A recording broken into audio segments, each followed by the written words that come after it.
Pakcik, selamat petang. Pakcik jual apa? Puding? Puding ya. Puding apa ni? Coklat? Puding Oreo. Pakcik buat sendiri? Satu berapa? RM2. Kalau I nak satu, I tukar dengan spray ini boleh? Boleh. Boleh?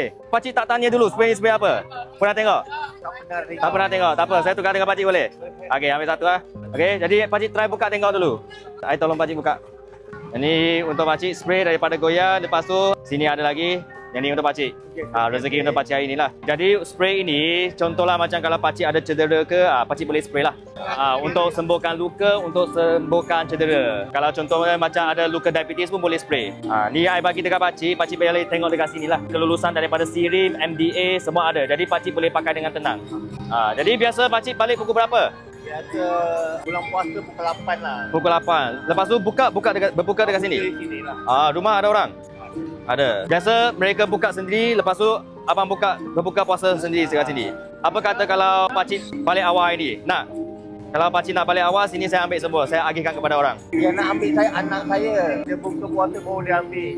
Kalau kita panggil anak pakcik mari bawa awal, Boleh? jadi hari ni pakcik boleh buka awal dengan family lah. Boleh? Pakcik try kira-kira tengok ada berapa dekat sini.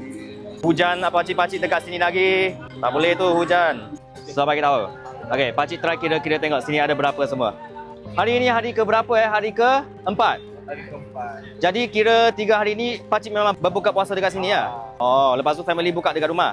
Tak apa, hari ni pakcik teman family buka sekali.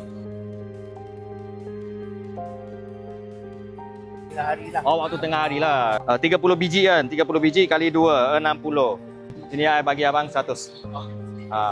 Abang balik rumah, pergi berbuka dengan family Okey, biasa tunggu dekat mana? Luar. Kalau I tolak pakcik boleh, pergi boleh? Boleh Pakcik lihat dulu, hujan-hujan ni.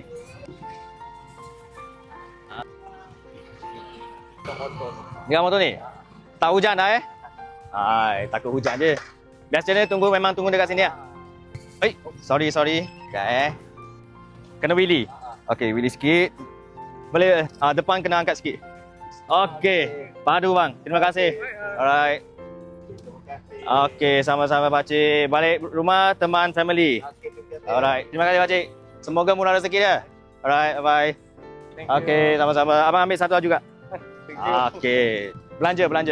Okey, jadi masa kita starting masuk tu, masa tu time tengah hujan lebat. Tapi masa tu pakcik tu memang ada dah dekat sana. Dia siap ambil payung lagi. Memang sakit hati dah kalau kita nampak macam ni. Jadi kita pun tolonglah semana yang kita mampu. Jadi kalau korang nak tengok banyak lagi video macam ni, korang follow saya.